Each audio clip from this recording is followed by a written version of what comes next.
하나님의 말씀을 봉독해 드리겠습니다.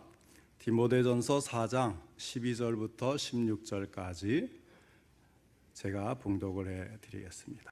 누구든지 내 연수함을 업신여기지 못하게 하고 오직 말과 행실과 사랑과 믿음과 정절에 있어서 믿는 자에게 본이 되어 내가 이를 때까지 읽는 것과 권하는 것과 가르치는 것에 전념하라. 내 속에 있는 은사 곧 장로의 회에서 안수 받을 때에 예언을 통하여 받은 것을 가볍게 여기지 말며 이 모든 일에 전심전력하여 너의 성숙함을 모든 사람에게 나타나게 하라. 내가 내 자신과 가르침을 살펴 이 일을 계속하라. 이것을 행함으로 내 자신과 내게 듣는 자를 구원하리라. 아멘. 오늘은 성숙함을 나타나게 하라 이 제목으로 함께 말씀을 듣겠습니다. 오늘도 하나님께서 예배드리는 우리 성도님들을 만나주시고 생명의 말씀을 통해서 풍성한 은혜를 내려주시기를 축원합니다.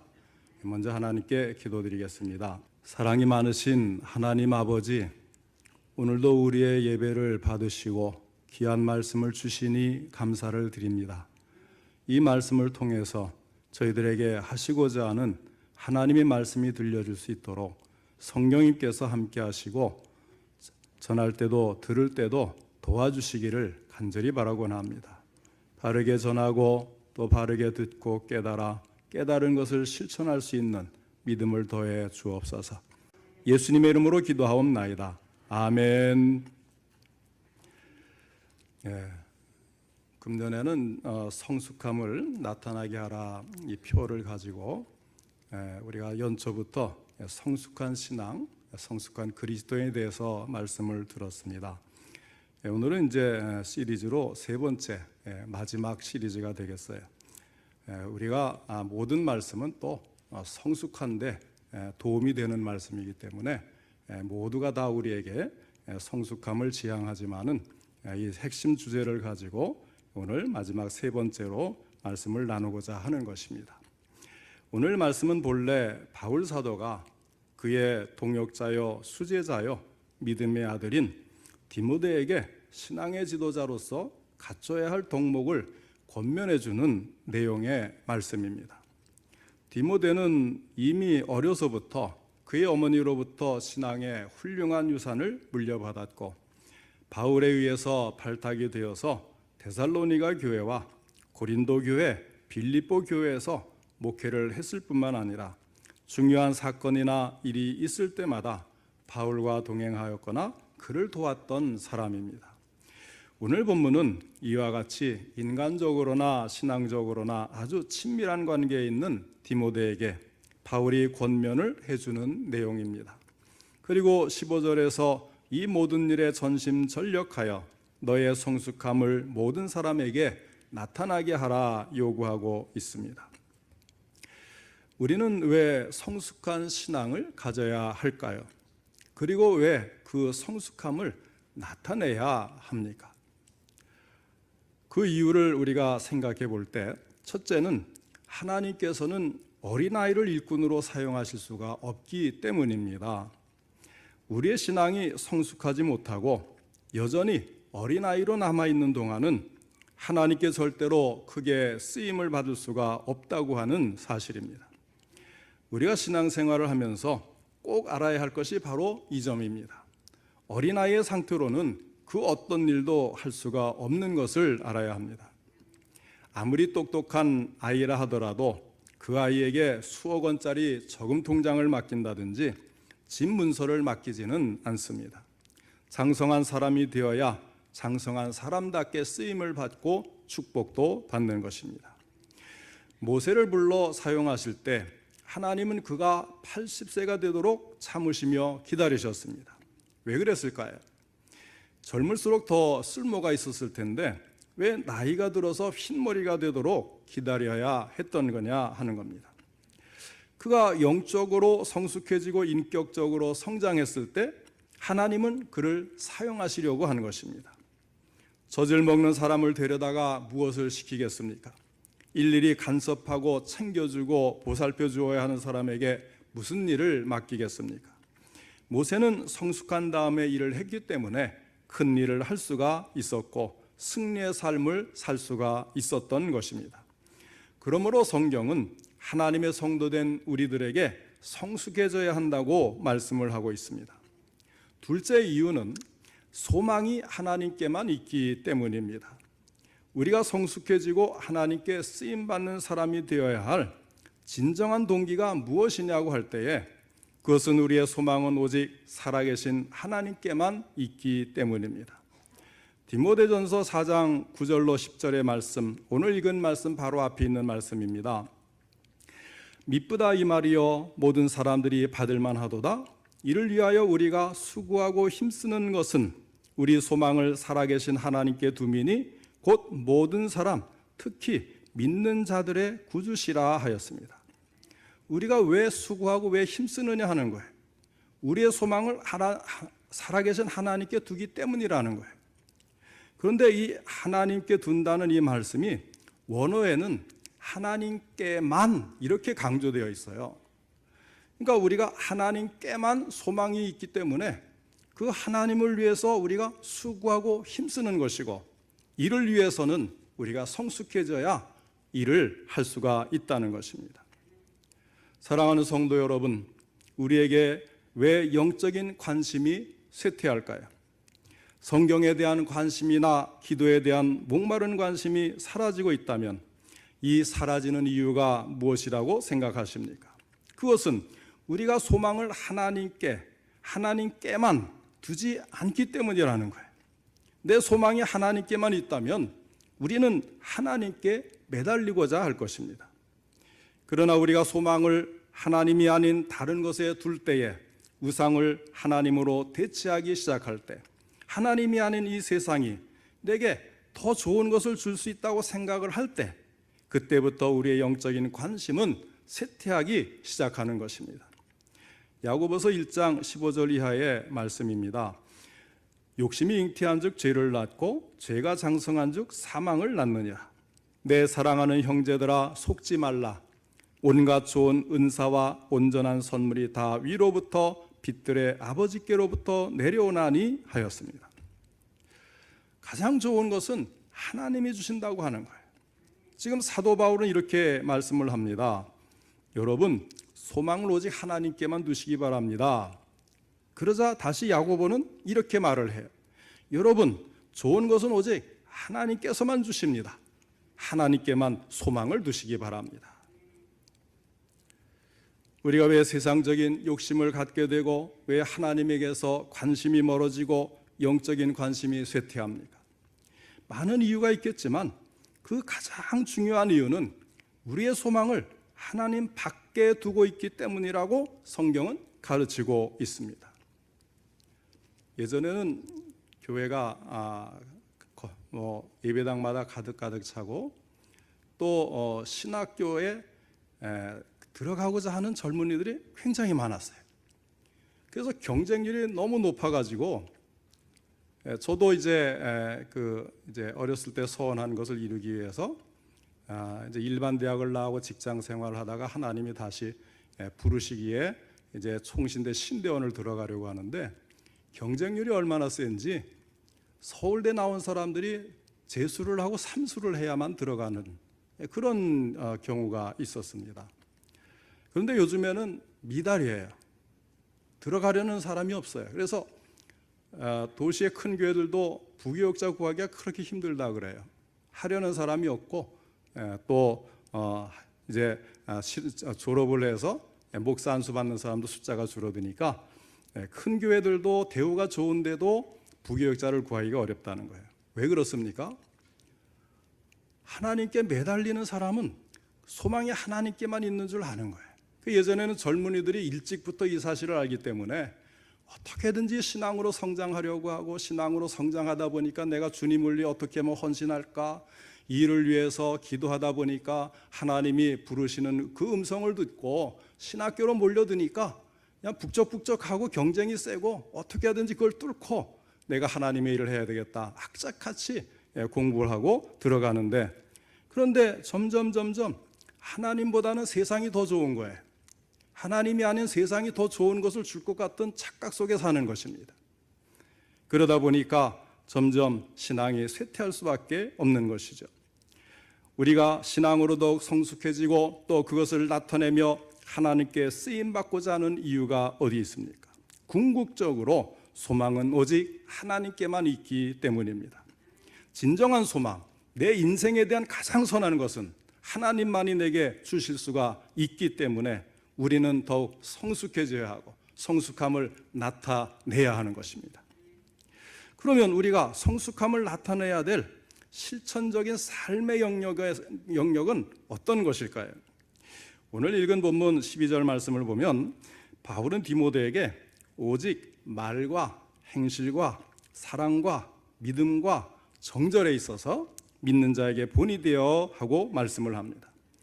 성도들이 성숙한 신앙생활을 추구하는 일에 있어서 관심을 가져야 할 가장 중요한 삶의 영역들 5가지를 역설을 하고 있습니다. 그 첫째가 말, 언어입니다. 바울은 에베소서 4장 29절에서 이렇게 말씀합니다. 무릇 더러운 말은 너희 입 밖에도 내지 말고 오직 덕을 세우는데 소용되는 대로 선한 말을 하여 듣는 자들에게 은혜를 끼치게 하라. 언어가 얼마나 중요한지 모든 것이 말로서 이루어집니다. 그래서 우리의 일상생활에서 한 80-90% 정도가 언어로 모든 것이 이루어진다 그래요. 말로 의사를 전달하고 말로 위로를 하고 또 말로 오해를 불러일으키기도 하고 상처를 입히기도 하고 다투기도 해요. 이 언어 때문에 우리는 우리의 삶을 참 스스로 좌절시키는 경우도 얼마나 많은지 몰라요. 말 한마디에 상처받고 평생을 가지고 살든지 또 일찍 세상을 떠나는 그런 사람들도 있습니다. 생각하지 않고 내뱉는 말들, 또 내가 던진 말들이 다른 사람들의 가슴 속에 주었던 상처들, 말로 우리의 분위기 속에 우리가 가져왔던 이 모든 부정적인 어둠을 생각해 본다면 우리는 이 언어가 얼마나 중요한가를 실감할 수가 있는 것입니다. 오죽하면 시편 기자는 주여 내 입에 파수꾼을 세워주십시오 이렇게 기도를 했겠습니까? 그래서 유명한 설교가인 R.A. 토리 목사님은 이런 이야기를 자주 그의 신앙 고백처럼 했다고 해요. 나는 성령이 충만하지 않을 때는 입을 열지 않으려고 한다. 그래서 그는 하루를 시작할 때마다 늘 주님 앞에 먼저 성령의 충만을 구했고 그가 성령이 충만하다는 확신이 있을 때만 입술을 열어서 그는 말을 했다고 해요. 만약 내게서 성령의 지배가 떠나면 나는 모든 육신적인 인간처럼 말할 수가 있기 때문에 나도 그렇게 과오를 저지를 수가 있기 때문에 내 판단도 그렇게 희미해질 수 있기 때문에 그래서 토리 목사님은 성령의 충만과 성령의 지배를 다른 어떤 것보다도 선호했고 특별히 그의 언어 문제에 있어서 성령의 다스리심을 구했던 사실을 그의 고백을 통해서 우리는 알 수가 있습니다. 또 세상의 경험을 통해 지혜를 얻은 사람들도 이런 말들을 해요. 많이 들어보셨을 거예요. 나이가 들면 지갑은 열고 입은 닫아야 한다. 많이 들으셨을 거예요. 그래야 젊은 사람들에게 존경을 받는다는 겁니다. 그래서 저도 이제는 현역 목사님들 사이에는 나이가 있는 쪽이잖아요. 그러니까 젊은 목사님들하고 만나면 입은 가능하면 닫고 지갑은 내가 먼저 열려고 해요. 어떻게든 작은 거라도 이것이 성숙해지는 그런 분야의 하나인 것입니다. 그 다음에 둘째는 바울은 행실을 강조합니다. 행실은 우리의 말을 뒷받침하는 삶의 태도와 습관을 가리키고 있습니다. 우리는 말과 행실이 일치하지 않는 사람을 가리켜서 뭐라고 하죠? 위선자라고 하는 겁니다. 성경은 이렇게 말을 해요. 디도서 1장 16절입니다. 그들이 하나님을 시인하나 행위로는 부인하니 가증한 자요 복종하지 아니하는 자요 모든 선한 일을 버리는 자니라. 철학자나 이 종교 전문가들이 하나님을 믿지 않는 무신론자들을 분류할 때 여러 종류의 무신론자를 이야기합니다. 실제로 하나님은 없다고 하는 무신론자도 있고 그런데 정말 우리가 참 염려해야 될 것은 실천적 무신론자가 사실 우리가 교회 안에서 우리 자신이 스스로 조심하고 염려해야 될 부분이라는 거예요. 입술로는 하나님을 믿는다고 고백을 하는데 마음으로는 하나님을 믿는다고 생각을 하는데 그 행위만큼은 하나님이 없는 것처럼 산단 말이에요.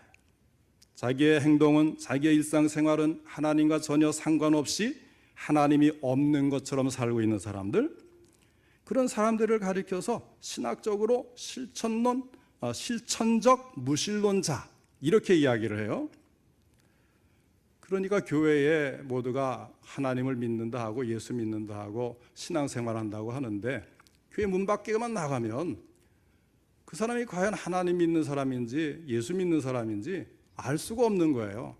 왜? 자기 자신이 마치 안 믿는 사람처럼 똑같이 행동을 하니까. 전에도 한번 제가 말씀드렸나요? 직장 생활하는데 저는 참 고지식해서 어디를 가도 예수 믿는 사람 티를 내거든요.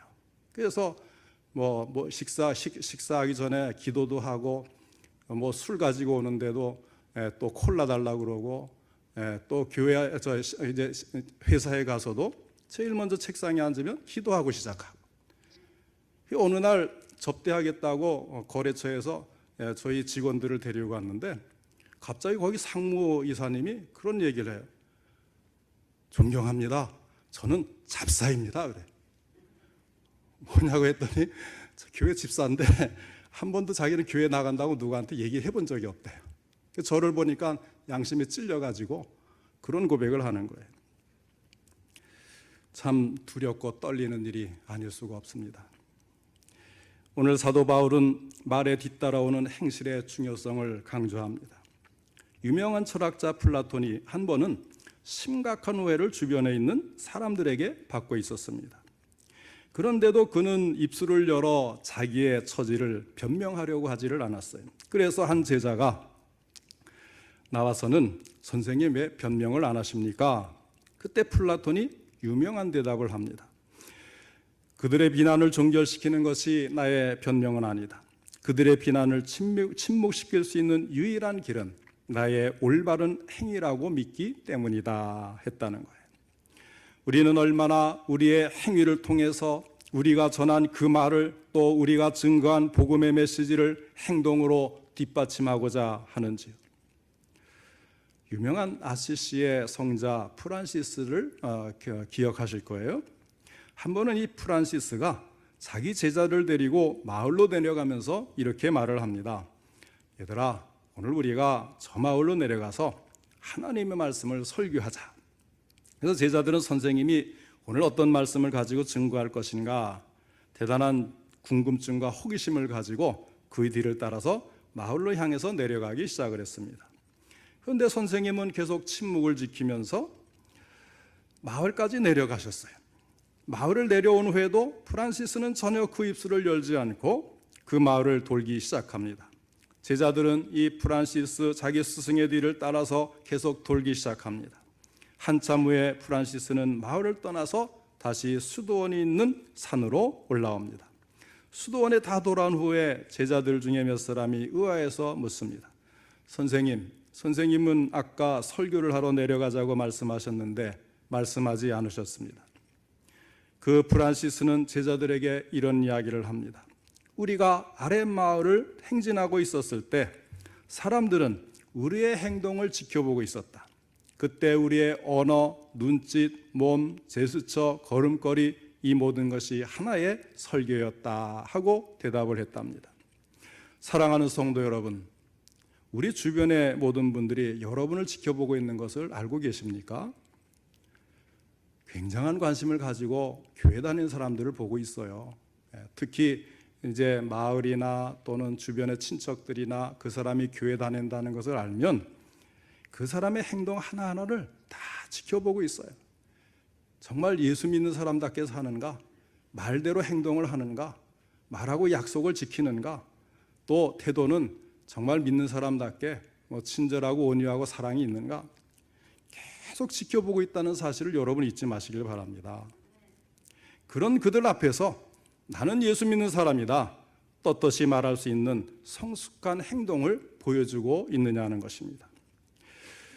바울은 우리의 경건 생활의 중요한 영역으로 말과 행실을 강조한 다음에 이어서 세 번째는 사랑을 강조합니다. 지난주에 성숙한 그리스도인과 사랑에 대해서 말씀을 드렸죠. 그 가운데 이 사랑의 여러 가지 성품이 있는데 두 가지, 특히 오래 참음과 온유함을 바탕으로 해서 다른 사랑의 성품들로 발전해 나갈 것을 말씀을 드렸습니다. 한마디로 이 사랑의 핵심은 이기심을 극복한 이타심이라고 할 수가 있습니다. 자기를 벗어나서 남을 향해서 죽는 것입니다. 그래서 아가페라는 단어로 이 사랑을 표현을 했어요. 이것은 우리가 성숙함을 나타내기 위해서 얼마만큼 시선을 이웃에게 돌리고 있느냐, 사랑과 관심을 가지고 있느냐 하는 것입니다. 그 다음에 성숙함을 나타내야 될 삶의 영역 가운데 네 번째는 믿음입니다. 이 믿음은 사람을 향한 신뢰와 믿음, 이런 신용을 말하는 게 아니고 하나님께 대한 신뢰를 강조하는 것입니다. 다시 말하면 우리는 하나님을 얼마나 신뢰하는가? 하나님께 대한 성실성, 충성심, 시간이 더할수록 내 삶의 영역에서 하나님을 향한 우리의 신뢰의 도는 얼마만큼 더 자라나고 있는가 하는 것입니다. 우리가 하나님에 대한 믿음은 전적 의탁이라는 말로 설명하잖아요.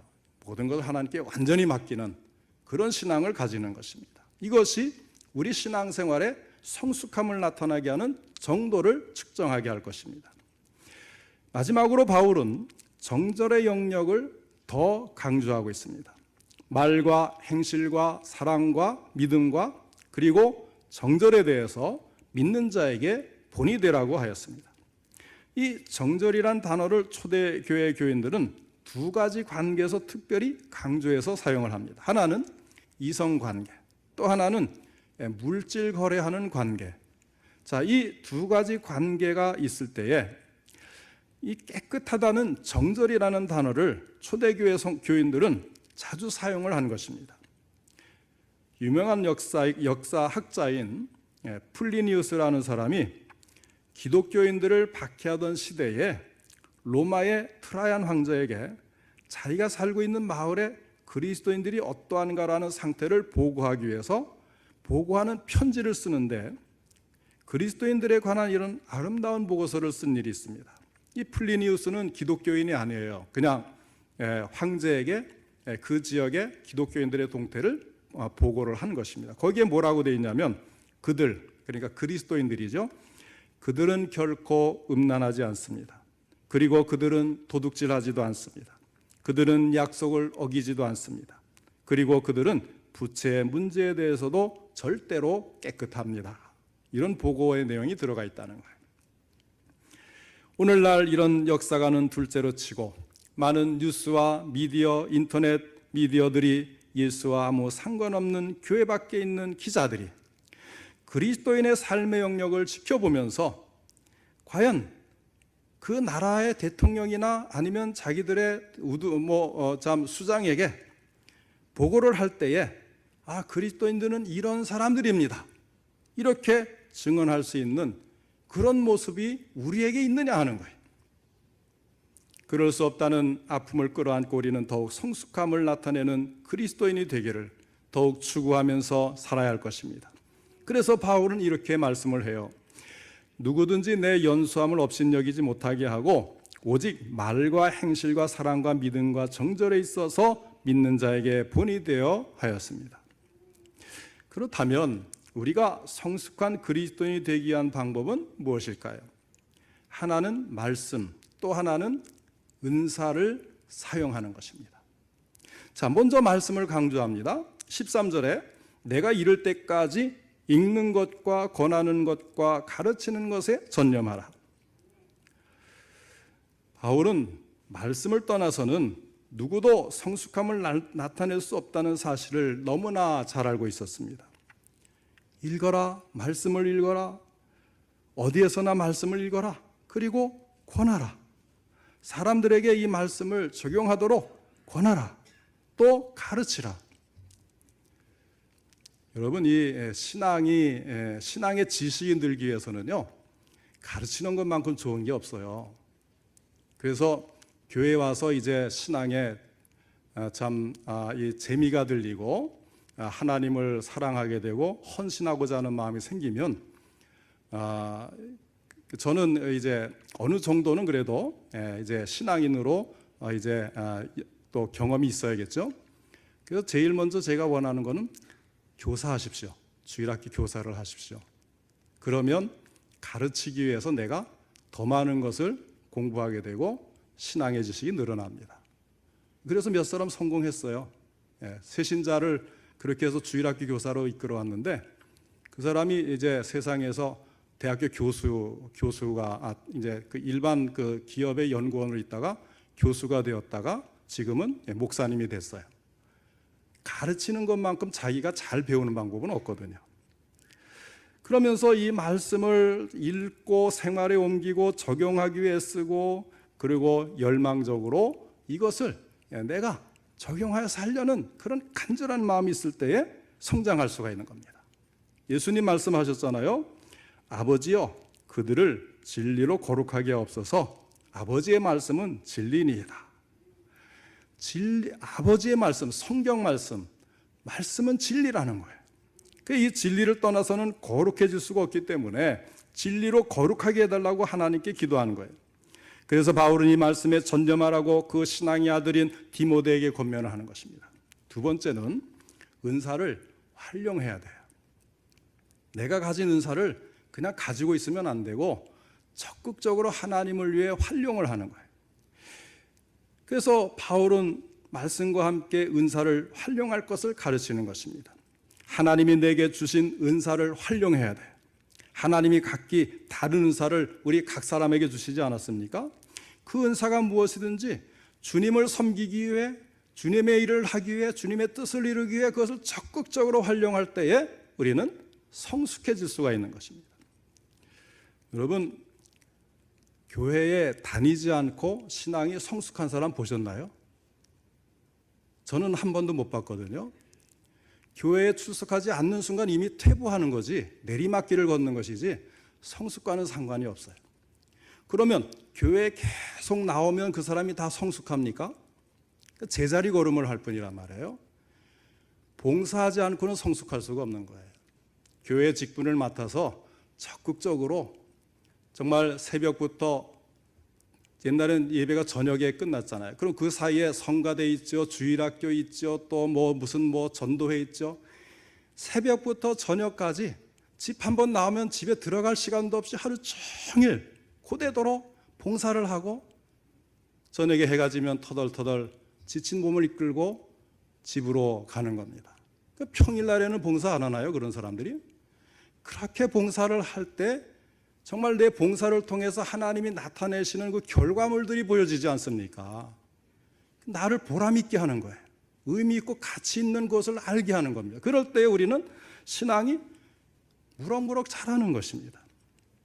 교회에 나오지 않고 신앙이 성숙한다? 그거는 100번 해도 그거는 이루어질 수 없는 거예요. 교회에 나오면 성숙해진다? 아닙니다.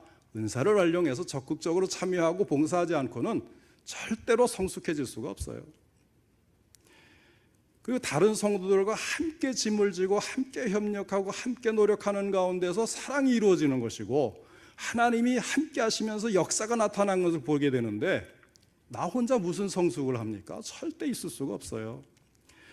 그래서 사도 바울은 이 디모데에게 권하지 않습니까? 내가 안수를 받을 때 하나님이 내게 주셨던 그 은사를 잘 기억해라. 그리고 그 은사를 활용해라. 내게 주신 달란트를 가지고 땅에 묻지 말고 활용해서 주님을 섬겨라. 주님께 봉사해라. 이렇게 강조를 하는 것입니다. 우리 몸의 기능도 사용하지 않으면 퇴화될 수밖에 없어요. 그래서 우리가 노동을 많이 한다고 운동하는 게 아니잖아요. 꼭 사용하는 근육만 사용한다는 거예요. 그래서 사용하지 않는 근육을 잘 활용할 때 몸이 전체적으로 건강해진다고 하잖아요. 기부스를 하면 근육이 쫙 빠지고 다리에 힘도 빠지죠. 사용하지 않기 때문에 그런 거예요. 마찬가지로 하나님이 내게 주신 은사도 사용하지 않으면 퇴화될 수밖에 없는 것입니다. 은사를 사용해서 그것으로 주님께 봉사해야 합니다. 하면 할수록 여러분은 그리스도인으로서 더욱 성숙해져가는 자신을 발견할 수가 있을 것입니다. 그리고 마지막으로는 이 모든 일을 전심전력하여 실천하고 발전하는 모습과 그 성숙함을 모든 사람에게 드러나게 하라고 말씀을 합니다. 15절입니다. 이 모든 일에 전심전력하여 너의 성숙함을 모든 사람에게 나타나게 하라. 성숙함을 나타내려면 전심전력해야 돼요. 구원받고 천당 들어가는 것은요, 전부 하나님의 은혜고 선물이고 사랑의 선물인 거예요. 그러니까 주님, 제가 잘못했습니다. 용서해 주십시오. 오직 예수 그리스도의 피의 공로로 내가 참 죄 씻음 받고 구원받을 줄 믿습니다. 저를 구원해 주십시오. 주님의 공로를 믿고 의지하여 간구합니다. 그러면 구원받는 거잖아요. 성령님이 오셔서 거듭나게 하시고 믿어지게 하시고 그 예수님의 공로가 우리의 죄를 씻게 하시고 우리는 하나님의 자녀가 돼서 신분이 바뀌는 거예요. 신분이 바뀌는 것은 거저되는 겁니다. 믿음이 있으면 거저되는 거예요. 그러면 신분이 바뀐 다음에 제가 전에 9가지 구원의 서정, 교단마다 다릅니다만 우리 개혁주의, 칼빈주의, 개혁주의인 우리 장로교에서는 9가지 서정이잖아요. 믿음으로 이제 중생을 하고 이제 하나님의 자녀가 되는 것까지는 신분의 변화니까 거저되는 거예요. 그 다음에는 뭡니까? 성화가 이루어져야 되잖아요. 성화. 그래서 참 수양, 하나님의 자녀 되는 것 다음이 성화지, 우리가 거룩해져서 하나님 자녀가 되는 게 아닙니다. 순서는, 성화는 먼저 신분이 바뀐 다음에 이루어지는 것인데, 신분이 바뀌는 거는 예수 믿으면 거저 주시는 건데, 성화되는 것은 전심전력해야 된다는 거예요. 우리가 신앙으로 성숙하기 위해서는 전심전력하지 않으면 절대로 될 수가 없다는 거예요. 그리스도인으로 이 땅을 경건하게 성숙한 그리스도인답게 살아가려면 전심전력으로 노력을 해야 합니다. 16절에 이 일을 계속하라고 하였어요. 언제까지 계속할까요? 바쁠 땐 좀 쉬었다가, 한가할 땐 좀 했다가, 그게 아니죠. 죽는 그날까지 계속하라는 것입니다. 이제 곧 졸업 시즌이 다가오죠. 세상의 모든 학교는 졸업하는 날이 있어요. 수료 일자가 있고 수업 연한을 채우고 학점을 채우면 졸업이 되는데, 이 신앙의 학교는 졸업이라는 게 없어요. 언제 졸업하느냐? 육신을 벗고 주님 앞에 나아갈 때에 졸업하게 되는 것입니다. 그때는 우리가 영화롭게 된다고 하잖아요. 9가지 서정 중에 마지막 순서가 바로 영화롭게 되는 것입니다. 다시는 죄를 짓지 않고, 다시는 우리가 세상의 연약함에 빠지지 않는 영화롭게 되는 것은 정말 인생의 죽음을 통해서 우리가 졸업을 하고 하나님 앞에 갔을 때 이루어지는 것입니다. 우리 모두 주님 앞에 나아갈 때까지 전심전력하여 주님을 섬김으로 주의 뜻을 이룰 뿐만 아니라 우리 믿음의 성숙함을 모든 사람들에게 나타나게 하고 알게 하는 우리 성도님들 다 되시기를 주님의 이름으로 축원합니다. 기도하겠습니다. 사랑이 많으신 하나님 아버지, 오늘도 저희들에게 말씀을 통해서 구원받은 우리가 하나님 앞에 전심전력하여 성숙해져야 한다고 말씀하시니, 주님, 우리가 이것을 이룰 수 있도록 성령 충만을 주시고 다시금 주님을 바라보며 우리의 소망은 오직 하나님께만 있는 것을 알게 하시고 믿게 하여 주옵소서. 주님께서 우리를 사용하실 때 우리가 쓰임받을 수 있도록 더욱 성숙해지게 하시고, 이 일을 통해 우리가 믿는 예수 그리스도, 우리가 믿는 이 복음이 진리인 것을 주변 사람들이 알게 하시고, 더 많은 사람들이 주님 앞에 돌아와 예수 안에서 구원받고 주님을 영접하여 하나님의 자녀가 되는 복을 누리게 하여 주옵소서. 우리에게 은혜를 베푸시고 성령님 다스려 주셔서 우리의 말과 우리의 행실과 아버지 우리의 믿음과 아버지 하나님 또 사랑과 정절 모든 것에서 더욱 성숙함을 나타내게 할 수 있도록 도와주시옵소서. 예수님의 이름으로 기도하옵나이다. 아멘.